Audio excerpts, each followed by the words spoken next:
All right, you guys, happy Thursday. Last show until I take a much needed break. And it's going to be a good one. As always, as we continue this investigation, we are definitively getting closer. So, what do we recall? Well, we were told that Charlie just had healthy bones, that it was a miracle that the gun did not take his neck out and that his spine somehow stopped it. I can now officially debunk that Marvel storyline and therefore refocus our investigation on what actually happened on 9/10 because I have new information and I'm presenting it to the public today. Plus, later on in the show, Josh Hammer has emerged. You know, he's the one that thinks that all white men, all white European men are anti-Semitic. Well, he is now releasing text messages between him and Charlie that literally prove absolutely nothing other than that Josh Hammer is a dummy and didn't realize that the text messages make his storyline somehow even less credulous. Good news is that he at least didn't plug his book. Welcome back to Candace.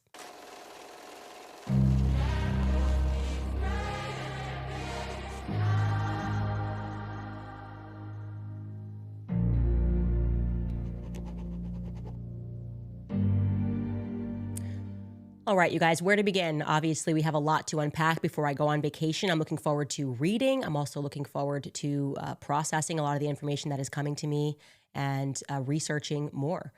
The place that we should start on today's show is with, well, I first and foremost have to tell you right at the top, I can't tell you exactly who the information came from or which parties were involved in giving me this information because I don't want to get anybody in trouble. But I can say that I have positively verified something about the injury that Charlie sustained to his neck that I think is going to go a very long way in terms of helping those of us who have been sleuthing, those of us who want answers, those of us who are dedicating our time to this because what we are being told by the authorities beggars belief. As John and Arena Mappin said, it just simply beggars belief. We also want to make sure that we are presenting evidence and debunking one another where we can so that all of us can collectively zero in and build upon whatever facts we have in this decentralized investigation. This is about the injury, okay? So Andrew Kovats was, I can tell you, telling the truth in part when he wrote that very long tweet in which he tried to explain why there was no exit wound. Do you recall this? Long story short, he said, I'm going to read it. I want to address some of the things that the lack of an exit wound, about the lack of an exit wound with Charlie. I'm usually not interested in delving into most of this kind of online chatter, and I apologize if this is somewhat graphic, but in this case, the fact that there wasn't an exit wound is probably another miracle, and I want people to know. I just spoke with the surgeon who worked on Charlie in the hospital. He said the bullet absolutely should have gone through, which is very normal for a high-powered, high-velocity round. I've seen wounds from this caliber many times, and they always just go through everything. This would have taken a moose or two down, an elk, etc., but it didn't go through. Charlie's body stopped it. I mentioned to his doctor that there were dozens of staff, students, and special guests standing directly behind Charlie on the other side of the tent, and he replied, it was an absolute miracle that someone else didn't get killed. His bone was so healthy and the density was so impressive that he's like the man of steel. It should have just gone through and through. It likely would have killed those standing behind him too. In the end, the coroner did find the bullet just beneath the skin. Even in death, Charlie managed to save the lives of those around him. Remarkable, miraculous. Now, keep that up for just a second because it's really around here. His bone was so healthy and the density was so impressive that he's like the man of steel that we just went, something's not right. Something's not right. A lot of stuff's not right. I just don't know why a surgeon would be saying something that actually only the medical examiner, somebody that specializes in forensics could really contribute. Yes, a surgeon can tell you, or actually any person with common sense can tell you that your bone density is better when you're younger. But this seemed a little bit too performative. Now, I can tell you the part that he is telling the truth about is that Charlie's neck indeed did stop the bullet without question. Okay. And this is going to dispel a lot of theories that are out there. And I'm telling you this 100%.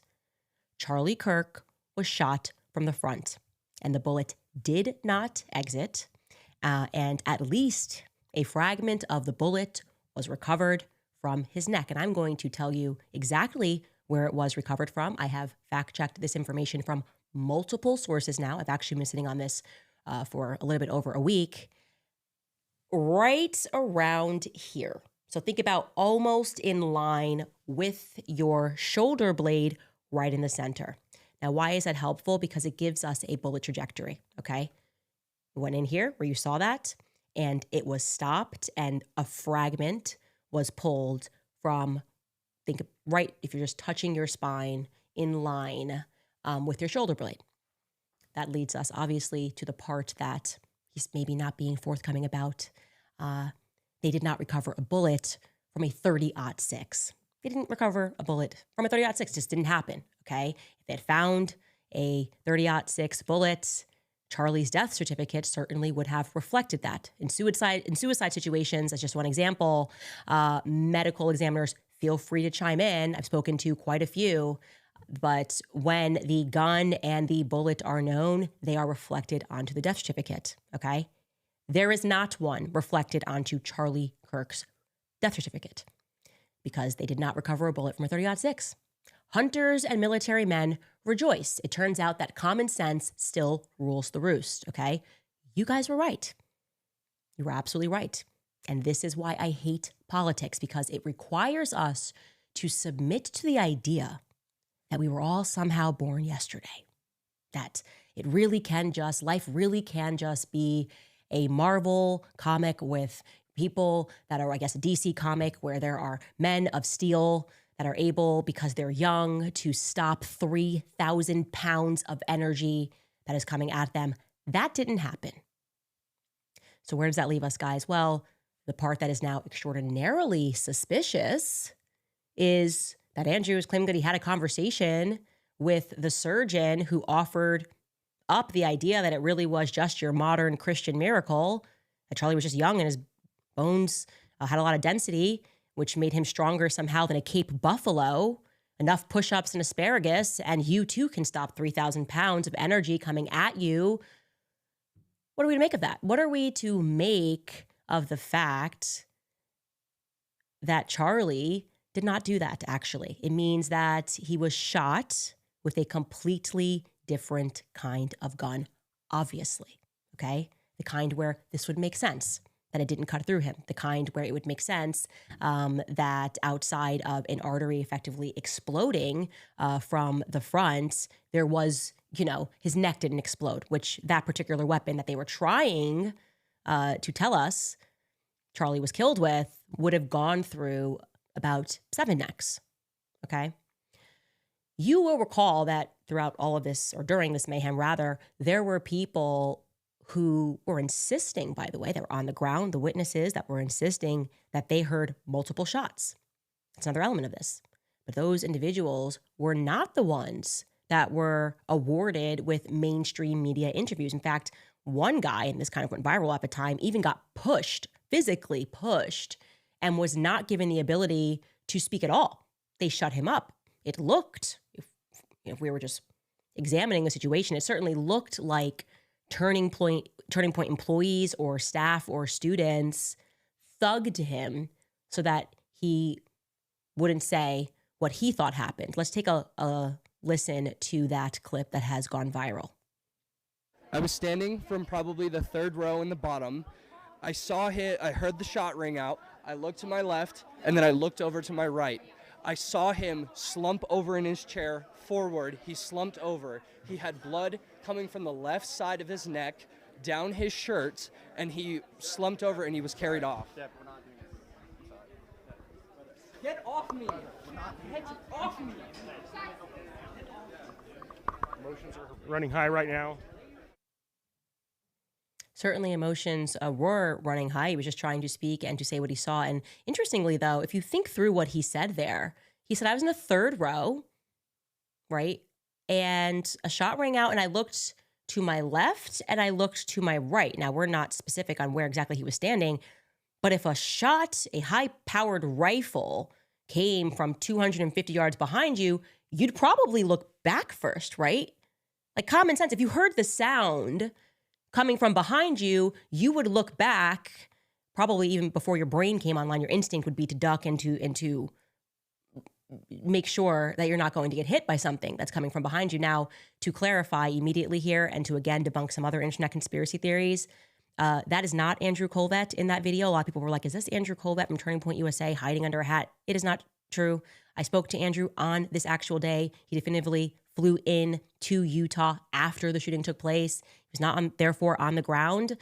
But the person that is in that video, as soon as I just put up a picture and I said, I'd like to identify this person, his friend first left a nasty comment, like, why are you trying to look out for this guy? He did the right thing.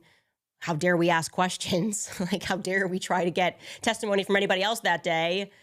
Kind of then messages me privately because I reached out and I'm like, I'm just trying to confirm the story. And I reached out and he says to me, well, and I'm paraphrasing here, he doesn't want to speak to you. He doesn't want to speak to media because he's been instructed not to speak to media because he's gotten the Turning Point chapter into trouble before for speaking out in the media, and he just doesn't want to do that. And I said, that seems very strange to me. What are you saying to me? You have a TPUSA person who can't speak out about things. There were tons of people that were talking about their testimonies. It's very odd. In the immediate aftermath of the shooting, you're telling me that Turning Point USA, sent around a text and said, nobody speak to the media? That was his excuse, by the way, for why he shut that guy up. People were saying, oh, they're not allowed to speak to the media. So they were just doing what they were told. Well, then it's kind of interesting. You should know that I then determined that the person doing the shoving is first and foremost not a Turning Point USA employee. He is beyond that, not a student at UVU. He is not a Turning Point USA student, therefore, either. He was actually brought in as a volunteer, which I found to be quite strange. Like, look, I've done a lot of campus stops, and typically it's the chapter of that school that does everything. It's the chapter that handles everything. Now, bigger events, they certainly work with other organizations, and it's possible, I guess, it registered to me as odd that a volunteer would have the courage to shut down a kid that's speaking in that way, in that aggressive manner. I would imagine Turning Point would tell their volunteers not to get physical with students on campus. But what do I know? I just have common sense. Now, how do I know that he is not a Turning Point USA employee and he is not a UVU or Turning Point USA student? Well, because despite him stopping a college kid from speaking about what he heard, that young man, whose name is Cooper, and I'm very comfortable telling you this because, well, he went on Fox News that very night to provide eyewitness testimony to exactly what he heard and what he saw, because apparently he was the person that was holding the mic when the shot rang out. Take a listen to what he told Jesse Waters on the night of. Cooper Brown was an event volunteer who was just feet away from Charlie when he got shot. Cooper, what happened? Yeah, so this requires a little bit of background knowledge, but so I work for an organization called Leadership Institute, and what we do is we work hand in hand with all the different conservative coalition groups on college campuses. So the Young Americans for Liberty, the Students for Life, and the Turning Point USAs. And so at Utah Valley, we had been really, really excited to be able to host Charlie Kirk this semester. And we had spent weeks and weeks and weeks getting volunteers, advertising for this event, and just so excited to be able to host Charlie Kirk at this university. And then unfortunately it had to end in absolute tragedy. So I'm trying to get in touch with this individual once I realized that not only did he speak the night of, he also spoke on Fox News the very next day, which would mean what? Did Turning Point USA, I don't know the answer to this, I'm asking genuinely, did they say speak to this person who's not actually a TPUSA student, but he was there? I don't know how this works. But the next day, sure enough, he appeared on Fox News again. And I'm not sure if we had that clip, Skylar, but if we do, let's roll it. That day we had 30 or so student volunteers that were designated roles that were going to be helping pass out Turning Point USA merchandise and getting people signed up for the event. And my responsibility was, when the event actually started, to help manage just the microphone. So something simple as just raising it and lowering it, making sure students were able to speak into it clearly. And I thought this was a fantastic opportunity to be up really, really close, to be able to witness all the amazing dialogue that was going to be happening on campus. Couple of things about Cooper Brown that to me is a bit of a mystery at this moment. First and foremost, you provide witness testimony. You start doing the rounds on Fox News. You are fair game, okay? I'm going to start asking questions because I need to know everything. Everything's got to fit neatly into my timeline. So in trying to reach out to him and in publicly posting, hey, I'm trying to identify this individual, I received a ton of emails. One email said, hey, I'm actually his cousin, and here is his number. Now, I noticed that that cousin happens to live in Phoenix, Arizona. So I went and just checked some profiles on social media. I found some Browns, but they were all living in Phoenix, Arizona. Okay, maybe this person's from Phoenix, Arizona. Well, actually, when I went through what he has as his resume on this website where he says that he works with this institute, I couldn't fact check any of the things. Went to school, a very small college in New Hampshire. I'm from the Northeast. If you're going to school in New Hampshire, especially not the University of New Hampshire, you can go ahead and bet that you're going to be a local. So I'm looking for a kid that's from New Hampshire to go to this tiny school. I found someone from that name with his name, but it was actually a girl that had that name and graduated in the year that he says that he graduated in. He doesn't look to me like he just graduated college, but according to his resume, he did. And the number that she gives me, which is the first thing that registers to me as odd, is it's a Utah. It's a Phoenix-based number. So I'm going, who is this person, and why is it linking that number to somebody else who is 32 years old and has that same last name? I don't know. I intend to get those answers, but there's something here that strikes me as a little bit odd, especially given the fact that as a volunteer, as he expresses there, they decided to allow him to hold the microphone. That's supposed to be like kind of an honor at Utah events. Turning Point USA kids work really hard to put these events on. They decide who's going to hold the microphone. They went with a volunteer. I don't know, but I'm going to find out, okay? I don't know, but I'm going to find out. So if you went to the Southern New Hampshire University with this Cooper Brown and you majored with him in politics and you can provide some insight, I'd like to hear from you. I am, again, asking these questions publicly because we are getting no answers from Turning Point USA or the feds or anything that makes any practical sense in this scenario. Why was everything so brand new on this day? Now, for those of you that are still caught up in what I just told you, which is that for a fact, Charlie was shot from the front. So we know the bullet trajectory. There's no games here. There's no magic bullets. It's a smaller weapon, okay? Your ears didn't betray you. My ears didn't betray me. We definitely did hear a very recognizable sound of a rifle shot, but I'm telling you that Charlie wasn't hit with that rifle. And there is not a medical examiner's report or a death certificate which will stipulate otherwise. It doesn't exist. So what exactly are the feds building their case on? Vibes or sheer corruption? Because I'm thinking it might be the latter. And who would be the person that can make that fit? Look, I did receive a tip, and guess what? There was another person in this never-ending brand new cast of characters that was also involved in this story, and this person in an email insisted to me that this is somebody that we should look further into. That's the medical examiner. It is a woman named Dr. Deidre Weiss Amaro. Deidre Weiss Amaro is her name, and she blew in from California. She was announced as the new state medical examiner in May of 2024. From Missouri. I think she also worked at some point in California, and she was announced as the new Utah medical examiner, state Utah medical examiner in May of 2024. So I'm interested in learning as much as I can about this medical examiner. I'd like to know more about this medical examiner. And if you've got something, you know this her personally, got a story, please do send it to us at moretips@CandaceOwens.com.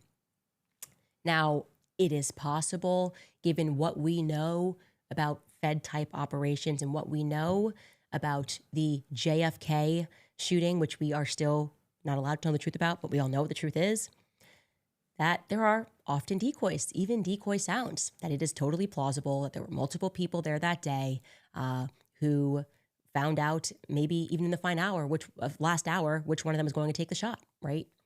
It is likely that a rifle was fired to muffle the sound of a smaller gun, which maybe actually kind of had to, if we're considering the trajectory that I'm telling you, here to here, kind of had to come from the front of Charlie. And I will say that that is now my well-informed opinion that we are looking for a person that was a lot closer to Charlie and likely in the audience. And that goes a long way, by the way, in terms of trying to explain why they're maybe hiding the footage from behind Charlie's head. Maybe that is the reason that that footage was so crucial first and foremost. And tons of other cameras, that one gets grabbed first. It seems to me that there's a lot of hiding and there's definitively a lot of lying that's going on. I told you, Tyler Boyer lied. He just lied. The person who took the cameras down was absolutely not instructed to do so by law enforcement. He just wasn't, okay? So why say that? Also, why grab the one behind his head first? Of all the cameras, why that one first and foremost?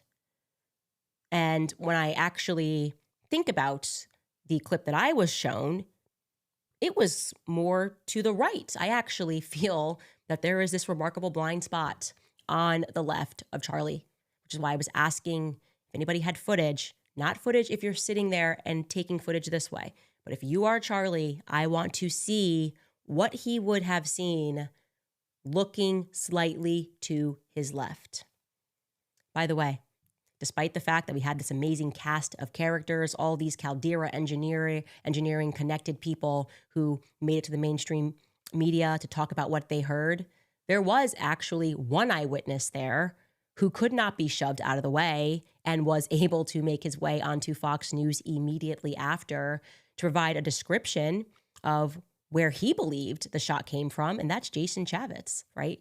Jason Chaffetz is a former politician and a Fox News contributor who was a witness to this event because he is from Utah. He attended this event. He apparently was in communication with Charlie ahead of the event. And I have to say that of everyone that day, he's maybe one of the few people that I would say on the mainstream media that seemed genuinely shaken by the event. He went live, was speaking through what he saw, what he heard, what he was expecting, and he was rebutting, because he was on a couple of shows, rebutting the idea that the shot was from far away. That's very interesting to consider. You got a bunch of kids who are trying to speak and they're getting censored. Then you have a bunch of people that are giving a platform and they seem weird, right? Tiffany Barker on Good Morning America, vibes were weird there, okay? Not assigning any necessarily badness to her, but didn't feel right. Jason Chaffetz, however, genuinely, when I looked through the footage, he seemed shaken by the event. And let's hear where Jason Chaffetz says he believes the shot came from. Take a listen. Being there, seeing it within proximity, it seemed like it was a close shot. Mm-hmm. The venue is such that there's a 4-story building, which is the administrative building to the south. The other buildings around the side are not quite so high, but you could be on the second level and watch Charlie. The police had moved the people. There were some people that were above Charlie, so that awning that you're seeing there, there's a place to be there, but the police moved people out to the sides. And so you couldn't be right above where you were at. But if I had to guess, and again, it's still raw, but if I had to guess and give a police statement right here, right now, today, see where that water is? It looked to me like it was in close proximity, straight ahead, right in that area. Yeah, we're looking at if I had to guess. Again, it's quite interesting. And then elsewhere, when he's on Fox News and people are saying the shot was from like the Losey building, he doesn't believe that. He doesn't believe that. By the way, Jason Chaffetz, he's been honest about his background. His parents are in the government. They're literally in the FBI. So he's telling you that shot was closer. So what gives? Also, why is everybody telling lies? I want to be very clear. It's possible that the people at Turning Point are simply terrified. That's definitely a possibility here. They are very much aware of what these people are capable of. And maybe they're just trying to get by and they're being told what to say and what to do, and they want to keep the peace. But here's what I think may have happened. I think that I accidentally ruined the Fed narrative. I think the plan was to never allow the back footage of Charlie to see the light of day. Never was allowed to see the light of day. That way, they were going to say that they recovered a 30-06 bullet, right? Instantly, we recovered a 30-06 bullet. They were, maybe when they were digging stuff up and there it was and it went through, we wouldn't have known, we would have been none the wiser, right? No one else is telling us anything or showing us anything. And I think they were going to say, or the other option, like it completely took his neck out. We wouldn't have been any wiser. But then I watched it, and the thing that jumped out at me was that not only did the bullet not pierce through, that there wasn't a single dot of blood on Charlie's bleach white shirt until he falls out of frame and onto the ground. I think we accidentally ruined what they were going to try to do to frame this. I think they wanted this to be a 30-06 narrative. And now they're going to have a lot of difficulty getting that through a courtroom. They panicked. They tried to explain it away. They're saying that it's a miracle. I don't think it is. It obviously was not a miracle. I think it is likely that what we should be looking for are two people that had weapons that day. Somebody that was in the audience, somebody that was elsewhere with a rifle. That explains also why, by the way, when I take a look, there's so many adults. There's no UVU kids that were in the mainstream media. Cooper's not even a UVU kid. He's not a TPUS kid. Why were they not able to find UVU students to say what it is that they heard and what they saw that day? And what's really interesting is I told you guys already about Nick, who has been assisting me on the ground. And one of the first things he said to me was that I felt like they were coming around, the feds were coming around, and they were trying to implant memories into our heads. So he was like, I felt like there were these people walking around that we didn't recognize, and they were like, you heard one shot, we heard one shot, we heard one shot. And he's like, I know that sounds weird and conspiratorial, but it seems like they were trying to make us believe that this is what we heard. And it's interesting also because remember, when Phil Lyman gave us his footage and he walks outside of that building, the two now infamous goth girls who are not goth at all and they're just wearing black, they say that they heard two shots. They never made it to Fox News. They never made it to the mainstream media, but they too also said that they heard two shots. Take a listen.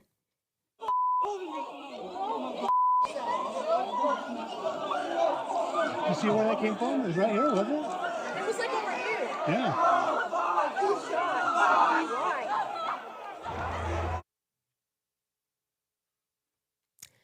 What can I say, guys? I think it's pretty obvious that our instincts about this have been correct from the very beginning. We probably need to be now looking for a shooter that was in the audience and to the left. I've seen you guys. I saw some guy on Alex Jones that created he created a whole web and explained and did this all on a computer of where the trajectory would have to go. We need you again, ballistic YouTubers, gun people, gun enthusiasts, military men, the people that they're discounting and saying you have no right to get clicks. No, please get clicks. Explain to us what it is that you know in this decentralized intelligent agency, given the information that I am telling you, okay, that unless we have a bullet that's doing the worm like a WWE wrestler, okay? Bullets fire straight. And this one went straight into the front left lower side of his neck, essentially exploded his artery and did not exit out of the back. But that is where a bullet fragment was found. So map it out for us. There's something else that I would like to point to. That is getting interesting, and that is regarding Caldera Engineering. Caldera Engineering. Now, I said from the very beginning that this company was shady. It flagged me as weird. All I was trying to do at that point was not looking to Caldera Engineering, but rather to track down the footage. Irwin Steel, this steel, so many steels were involved. It turns out the steels are big with Caldera Engineering. And things aren't adding up with this company, okay? It's just not adding up with this company. And I can tell you, I was receiving information from people who work with valves, who have been in the industry for 30 years, that live nearby, and said, I have never heard of Caldera Engineering. That's not normal. I've never heard of them. I've never worked with them. I've never received any of their valves. Something's not right here, right? I knew something wasn't right, but you can't just always go off of just, we know something's not right. We have to figure out what exactly it is that is incorrect here.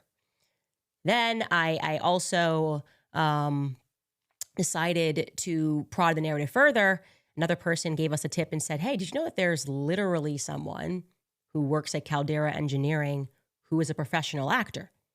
Like, no background in engineering, went to school for theater, worked in theater, was in plays, was involved in plays. I looked through everything, went through it. I'm like, this doesn't make sense.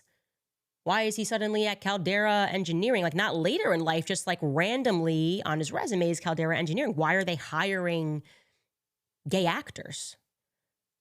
I don't know. I don't know the answer to that. I'm telling you guys what are the things that I have stumbled upon. Then somebody emailed us, and this was strange. We have not been able to corroborate this. We can tell you the link was real, and that but we don't know if the internet was scraping and got things incorrect. But there was an Israeli individual who was listed as the founder of Caldera Engineering. We obviously know that Caldera Engineering had said that they did projects according to their website in Israel. I don't know what projects they worked on. We weren't able to corroborate currently that individual is still working with the company. We don't know if this was accidental. Sometimes the internet can do some funny things and scrape and put information where it doesn't belong. This particular individual has a very long background in engineering in Israel. Maybe it's because they worked together, and that's the internet thought that this person was the founder and the individual was not.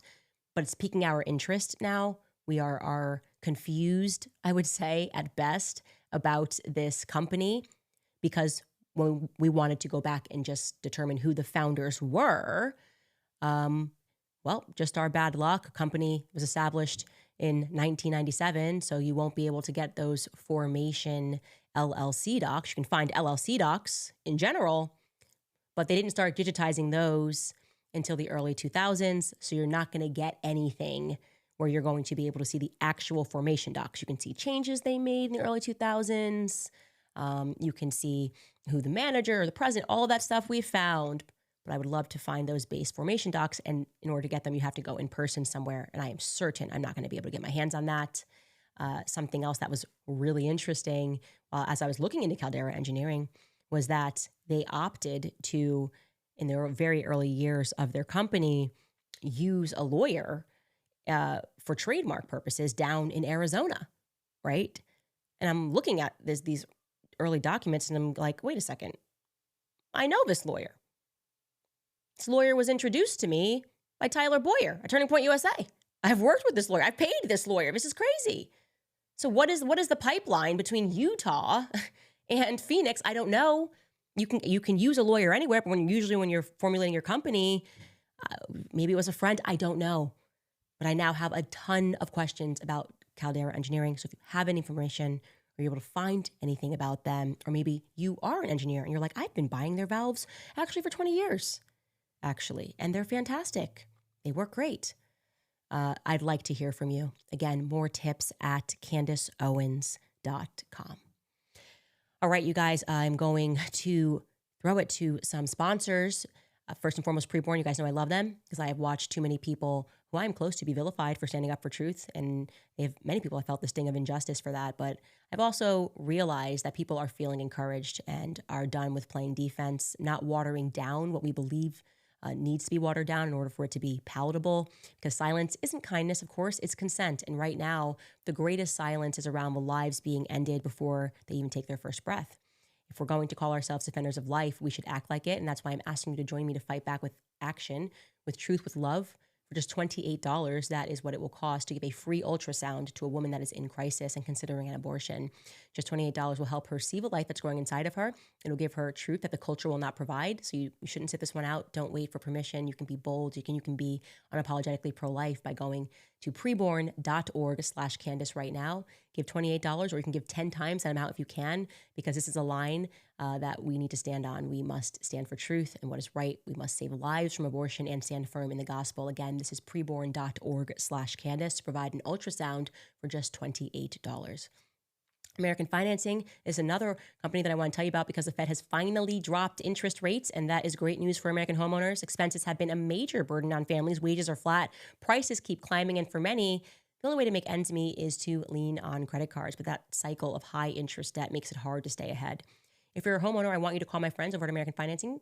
Right now, interest rates have dropped. Many homeowners are seeing options in the low fives. Compare that to credit cards charging rates that are up in the 20s or higher. There is an easy path to see how you can finally put your hard-earned equity to work for you. American Financing can help you pay off that expensive debt, free up your cash flow, and keep your budget under control. Their salary-based mortgage consultants are saving customers an average of $800 a month. And if you get started today, you may even be able to delay your next mortgage payment. So take control. Call American Financing today. The number is 800-795-1210. Again, that's 800-795-1210. Or visit americanfinancing.net/Owens. americanfinancing.net/Owens.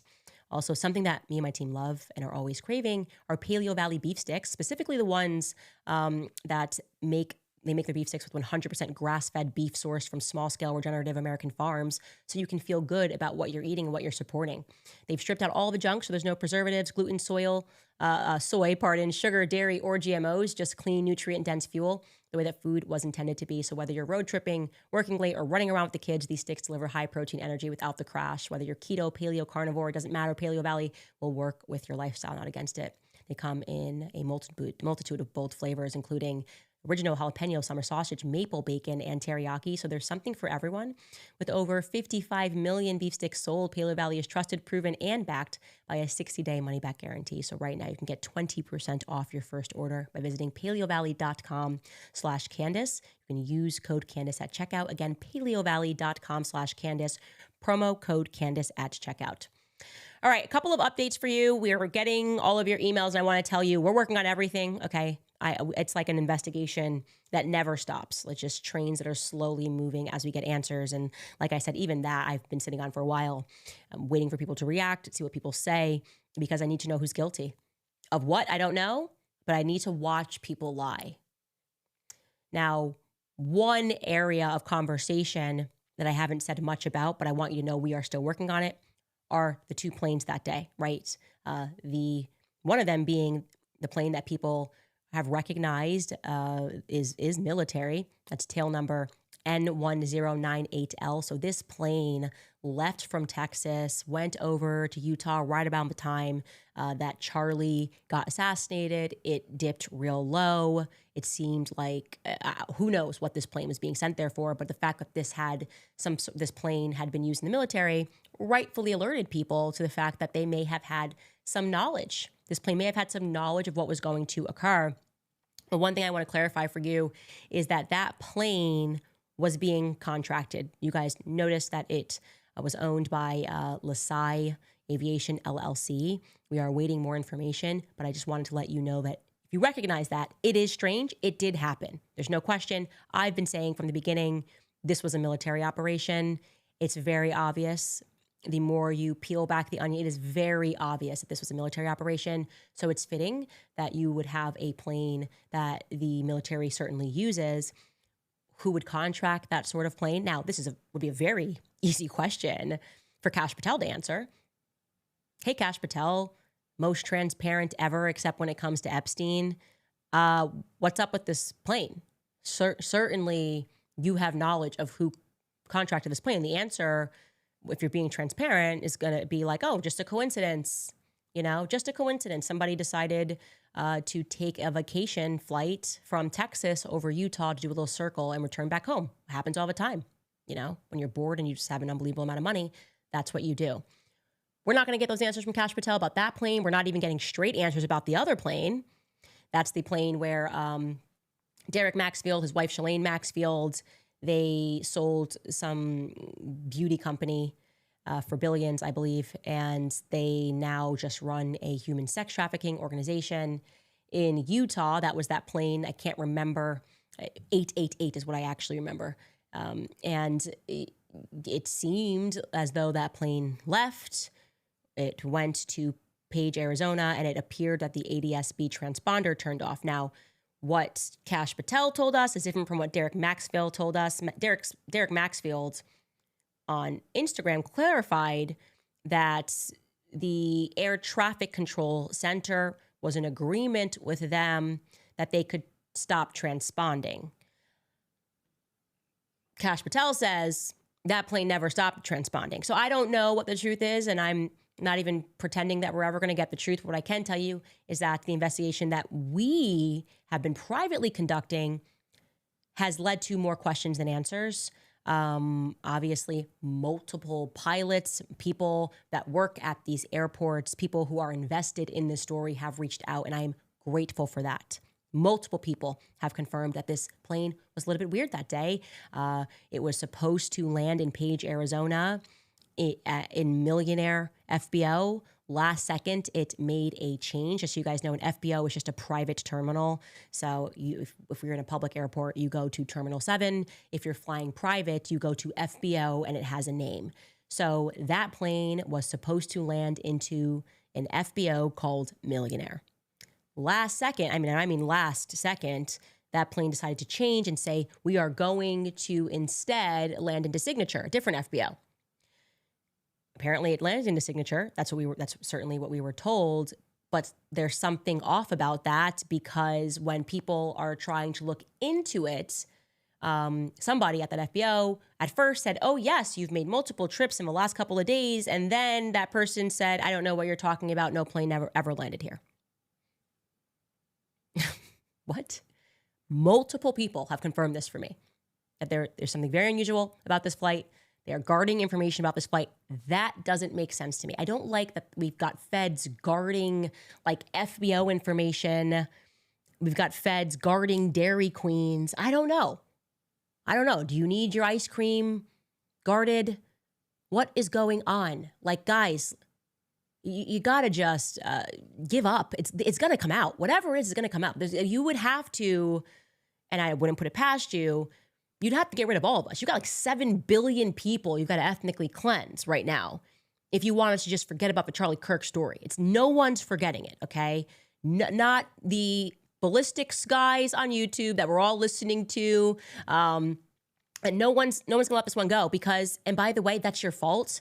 I don't know whose sadistic idea it was to make this a public execution, but let me tell you where you made the mistake, okay? In 1963, when JFK was shot, people didn't watch it on TikTok. People mostly read about it, and then the feds lied about it, and they heard about it. But to be able to have us watch that live around the world, you traumatized all of us, and not in the way that you meant to. You meant to traumatize us and maybe then make us fearful and scared. And yeah, that happened.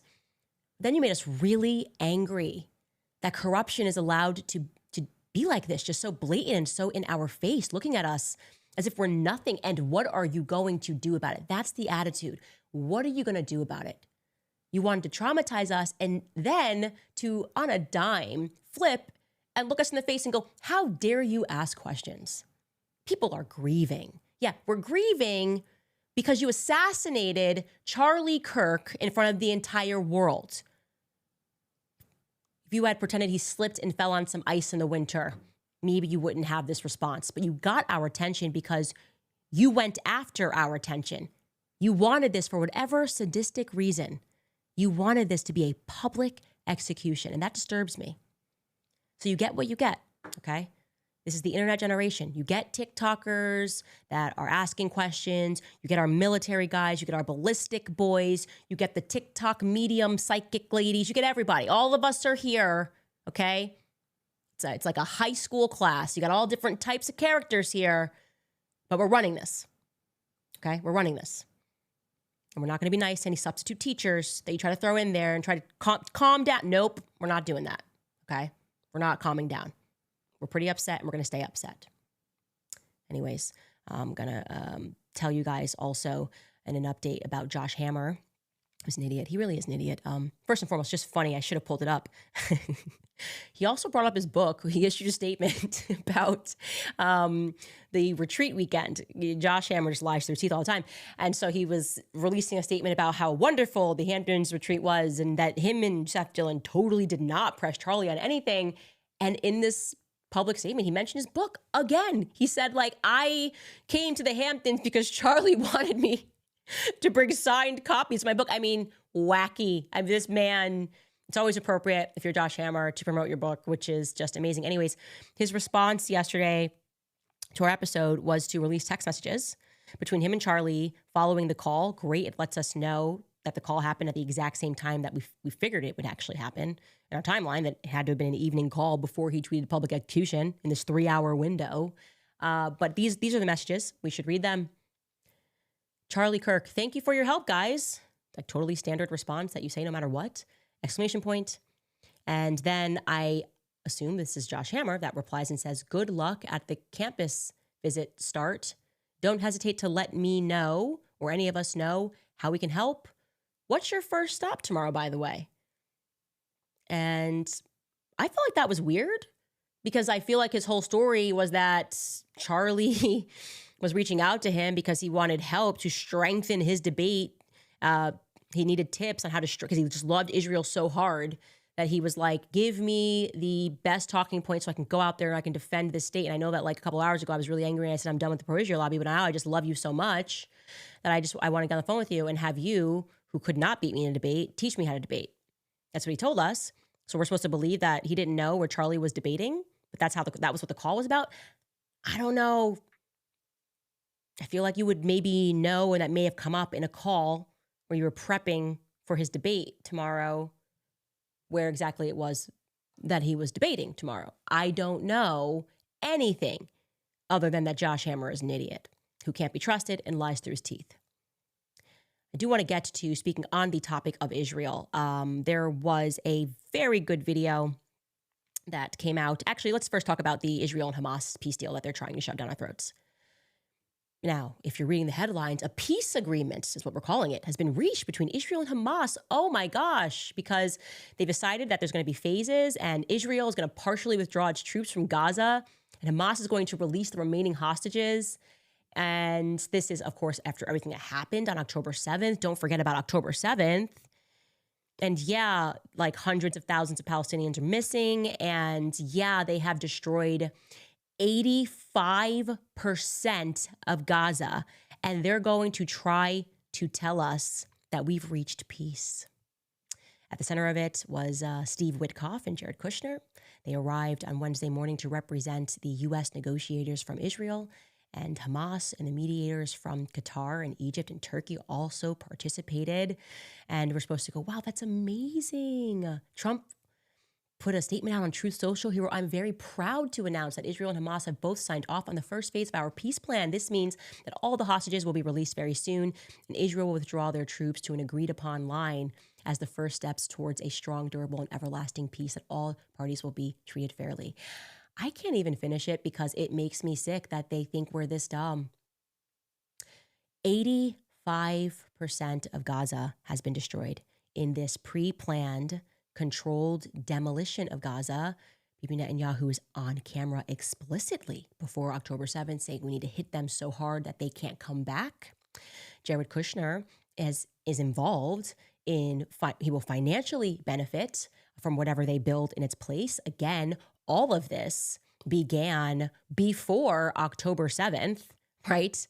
So we are supposed to believe that this isn't just, well, business as usual. We got done what we needed to get done, and now we can begin phase 2. But we're supposed to thank them. We're supposed to thank the monsters that did this. You guys have it in your heart to say thank you? Thank you to Jared Kushner and Donald Trump and Bibi Netanyahu, who are just business partners playing a role, convinced that we're all so stupid. I mean, let's roll the clip back from Jared Kushner when he sat down at Harvard, Mossad operation, to speak about their aims. This is February 15th, 2024. Take a listen. There are real fears on the part of Arabs, and I'm sure you talk to a lot of them, who think once Gazans leave Gaza, Netanyahu's never going to let them back in. Maybe, but I'm not sure there's much left of Gaza at this point. So if you think about even the construct like, Gaza was not really a historical precedent, right? It was the result of a war, right? You had tribes that were in different places, but then Gaza became a thing. Egypt, used to run it. And then, over time, you had different governments that came in different ways. So you have another war, usually when wars happen, borders are changed historically over time. And so my sense is I would say, how do we deal with the terror threat that is there so that it cannot be a threat to Israel or to Egypt, right? I think that both sides are spending a fortune on military. I think neither side really wants to have, a terrorist organization enclaved right between them.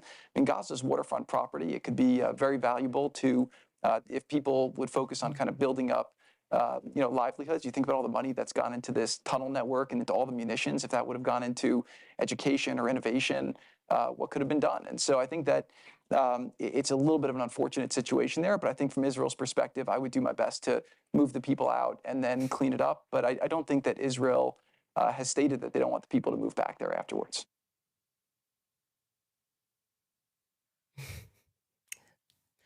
And Trump wants a Nobel Peace Prize, by the way, for the planned ethnic cleansing so that they could profit on the land and turn it into a beach town. So let me say this. This is our never again, okay? This is a Holocaust. A Holocaust just happened. A real Holocaust just happened. And we will never forget this. You need to tell your children what happened in Gaza. You need to tell them exactly who did it, exactly whose families were involved in this. And when you hear in the future somebody tell you, like, we're going to Gaza Beach for a vacation, you need to look at them like they are the absolute vermin of our society, because they are. They are. Their children will be cursed, okay? If you go and you play in the sand where you know that your forefathers planned to mass murder children, you will be cursed. Every person who steps foot on that, every family that is set to inherit what they did, they will be cursed. Your children's children will be cursed. Gaza belongs to nobody but the Palestinians. So when you begin to move the Israelis in there, and when the Trump Hotel gets built on there, I caution the rest of the world to stay far away from that cursed land, because something is coming. You can't commit that much evil in broad daylight and not think it's going to come back to haunt you. Anyways, God bless. May he get his Nobel Peace Prize. Sticking with that point, obviously, I was looking to see what people thought about the text messages, and it was really funny. I came across a clip of Matt Walsh, who I adore. It's very funny. And he was saying about the Charlie Kirk messages, he actually thought they were fake because he said he couldn't believe the sentence that felt too on the nose. He's like, I genuinely thought that there's no way Charlie would ever leave the pro-Israel lobby. First and foremost, his support for Israel. He loved it so much. So it's like, you must have done a lot to make him actually write that statement, which felt too on the nose to Matt Walsh in that text message. I have no choice but to lead the pro-Israel cause. And anyways, he gave some very sage advice, which is not going to be heeded by the Josh Hammers of the world, about what that really means, that your behavior pushed even Charlie Kirk away. Take a listen to what Matt Walsh had to say. And at some point, if you're on the pro-Israel side, you really need to be honest with yourself and engage in some actual honest self-reflection and self-analysis. You really do. Because you're losing the argument. I mean, you're just losing it. You are. And I've never seen any side of any argument lose this much support this quickly. I can't think of any other example of something like this. And if you're on that side, you need to have the courage and humility to ask yourself what you're doing wrong. It's never too late to say Kanye was right. It's never too late. And I'd like to say that Kanye was right. It's behavior. It's how they treat people. It's statements like that, like just pretending like we're just making things better when we do an ethnic cleansing that was pre-planned. We're just better. We should get a peace prize. It's coming to an end. You can feel it. Like I said, unless they've got a plan, and maybe they do, to kill 7 billion people, our memory will not allow them to just move along from what happened here, a true evil. Anyways, before I get to some of your comments, I see that we are almost up on an hour. Throw to some more of our sponsors. Pure Talk, first and foremost, our society works because of the freedoms that are guaranteed by the First Amendment. Everyday Americans should be able to speak openly and honestly about family and their traditional values without any retribution. And that is a principle that Pure Talk proudly supports. They sponsor my show, which allows me to stand strong behind the microphone every day and share the truth with you. If you want to support brands that defend freedom and pro-American values, I encourage you to switch your wireless service to Pure Talk. You're going to get great 5G coverage on an extremely reliable and secure network. And with plans from just $25 a month, you'll save a ton of money. Pure Talk believes in creating American jobs and supporting small business. So if you are a small business owner, you can save even more while enjoying white glove service. Stand with your companies who share your values. Go to puretalk.com/Owens and switch to my wireless company, Pure Talk. And again, you'll save an additional 50% off your first month. Go to puretalk.com/Owens to make the switch today. Telling you about 7 Weeks Coffee because you already drink coffee, and 7 Weeks is an American pro-life coffee company that's on a mission to fund the pro-life movement one cup of coffee at a time. And they just hit an amazing milestone, over $1 million donated to the pro-life movement. Now, why are they called 7 Weeks? You already know, because at 7 weeks, a baby is the size of a coffee bean, and it's the same time a heartbeat is clearly detected on an ultrasound.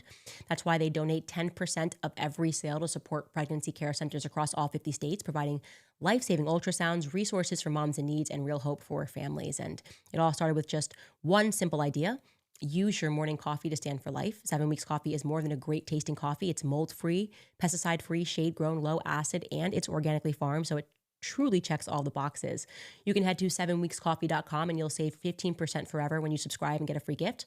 Plus, exclusively for my listeners, if you use code Candace, you'll get an extra 10% off your first order. That's a 25% total savings on your first order plus your free gift. Remember, your order will directly help support a network of over 1,000 pro-life organizations across the U.S. Visit 7weekscoffee.com with promo code Candace today. Also going to tell you guys about Nimi Skincare. There is a reason that we all love fall. There's crisp air of the changing leaves, the season of transition, but it can be tough on our skin. The end of the summer sun, the new autumn wind, it can leave your skin looking tired, dry, dull. If you are looking in the mirror and feeling like your skin has lost its radiance for the season, then I need to tell you guys again about my go-to, which is Nimi Skincare. Nimi is the reason that my skin stays clear, firm, and glowing, no matter what the weather brings. Their 3-step anti-aging routine is the perfect defense for this seasonal shift. It's packed with powerful, clinically backed ingredients that work to restore your skin's barrier, which is exactly what you need to fight off that dry autumn air. It boosts collagen production to help with those fine lines. It locks in deep moisture, and it brightens your complexion, bringing back that healthy glow that you had in the summer. And here's what I love most. Nimi is proudly American-made. In a world of skincare that's dominated by foreign brands, Nimi formulates and produces everything right here in the USA. They deliver world-class quality while staying true to the values that we hold dear, which is faith, family, and freedom. You shouldn't have to compromise your values to get good skincare. So go ahead and get an exclusive 10% off your order at NimiSkincare.com. Use code Candace10 at checkout. You can support a brand that supports this country, and you'll see results yourself. Again, NIMI Skincare.com, promo code Candace10 for 10% off. All right, guys, what is on your mind? Giving you a lot of information. More to come. First and foremost, we have Petra Lab. She writes, Candace is the real Liam Neeson in the movie Taken, has particular skills like smelling out lies, knows the authorities are not trustworthy, and is determined to find out who betrayed Charlie. Liam would not trust the authorities to find his daughters. Keep going, Candace. Yeah, you've got to be just insane to trust the authorities. As soon as somebody says, we're just trusting the authorities, suspect on the list. What do you mean we're trusting the feds? Like, since when are we doing that? Mary Go Wrong writes, that's very funny. Mary Go Wrong. Keep speaking the truth, Candace. Thank you so much. Julie G writes, I've been spending a couple of hours a day defending you on X, and I'm truly honored to have done so. They've gone a little quieter over the last few days. The special bond that you shared with Charlie is evident for all to see in many videos of you both. Truth will prevail. Thank you, Julie, so much. Also, don't waste your time. In case you don't know, there's like military bot farms on X, which sucks, but that is reality. And so you're not even fighting with real people. So they dominate on X, not so much on Facebook. There's a bit more real people. On Instagram, there's more real people, but they do have bot farms there too. Radical Rat writes, thank you very much for that donation.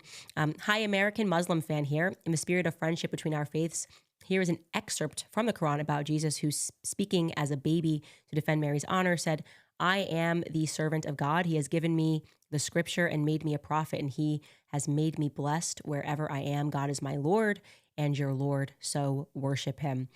I think all of us are realizing the tremendous need for true faith right now. And I had sort of tweeted a couple of days ago that you can sense a chink in the armor of deception. Like, we're learning a lot about how a lot of money has been put behind these Judeo-Christian programs, which was something that I would speak about with Charlie because he was, in fact, very interested in Catholicism.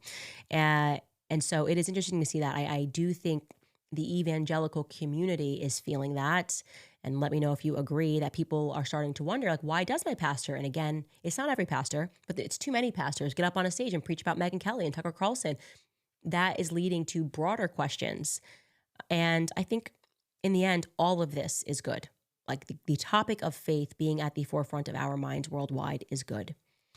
A Sisters writes, keep it up, Candace. It's people like you that are the hope for these two little girls in this picture. God bless you and keep you safe. Praying for you and your team with love from East Texas. Thank you so much. 8 Birds writes, the more I listen to Candace Owens, the more I want her to be crazy. And the more that people tell me she's crazy, the more I want to listen to her. Thank you so much. And yeah, our government is crazy.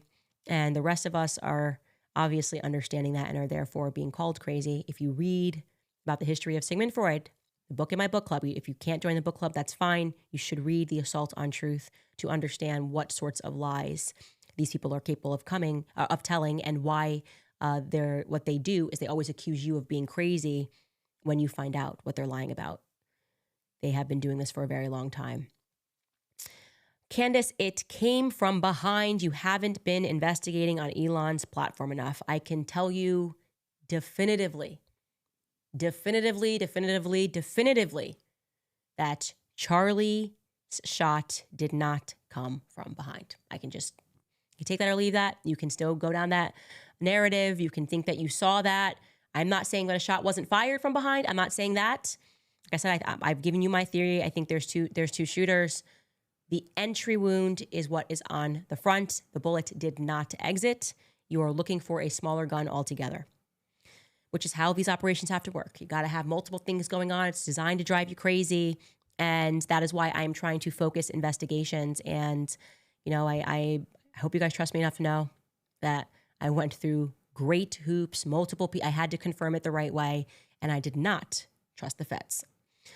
Brennan Gerby writes, I have watched every episode that you have ever done, even before the DW days. You are the best friend anyone could ask for. Charlie is lucky. Side note, wishing your kids luck when they try to sneak out as teens. They're not getting anything past you. You have not met my daughter. It's unbelievable. That girl had me putting her hair into pigtails the other night because she couldn't go to sleep, and she came downstairs. She said she just wanted to look cute. It's a ridiculous reason. It's not true. It doesn't make any sense. Nothing she said made sense. And there I was, putting her hair into pigtails at 9:00 p.m., well past her bedtime, because she just wanted to look cute.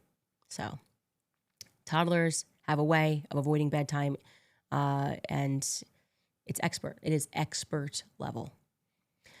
Born Free writes, Candace, I have been a fan since 2018. Finally got my wife on board last year. She's now in your book club and a loyal fan, and we never miss an episode. We love you so much. Christ is King. Tell her thank you. We're definitely a bit wild in the book club. Book club gets, we go there. We go there for sure.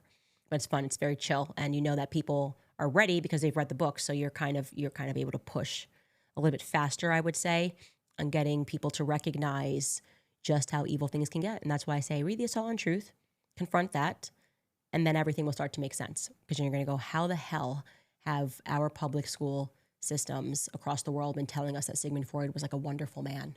Like, insane. Brittany Schofield, lastly, she writes, I'm a stay-at-home mom, and I homeschool our 6 children. I am so glad to see that you started homeschooling your children. We don't live a fancy lifestyle. My husband has to work his butt off, but it is so worth it. The value that it has already added to my life in just 2 weeks, and the happiness of just not racing your kids out the door, but actually structuring things and realizing they're going to learn, and how funny it is they are literally removing joy from our home and taking that joy and turning our kids into unhappy, miserable creatures that question, our parents are awful and they're woke. And And by the time, by the time your kid gets through, obviously the school system and through college, you go, what happened? And what happened is that we gave up our blessed resource. We just gave it to the system. It's so wrong. And I gotta tell you, it's working. So many moms are pulling their kids out that they're now trying to pass laws against homeschooling. That's amazing. I mean, it's not amazing they're trying to pass laws, but it's amazing that they're feeling the pressure, which I will speak about more, obviously, in the weeks to come, and exactly what we're doing and how we're doing it. We're still figuring this thing out, but every day is a new adventure. And I hope that I inspire people to take the step. You will figure it out. Human beings are adaptable, and I can tell you it is way more rewarding. Anyways, you guys, I am going on vacation. Love you. Send me tips if you have them about the topics that we discussed today. tips@CandaceOwens.com or more tips@CandaceOwens.com. I will obviously be lurking. I will be putting together more pieces. As I said, this investigation is ongoing, and I expect that when we get back, I'm going to have even more explosive revelations for you. We are absolutely doing this for Charlie Kirk. We will not forget, okay, 9/10. We are not going to forget 9/10, least of all when it hasn't been solved. So if you'd like to support us, obviously, you can join our decentralized intelligence agency. It is truly because people around the world are sensing how evil this was and how corrupt it is that they are joining in and giving information where they can. We will always protect you. Buy yourself a hat, buy yourself a t-shirt, join the decentralized intelligence agency. And I feel optimistic, you guys. We are going to solve this thing. So I'll see you in a bit.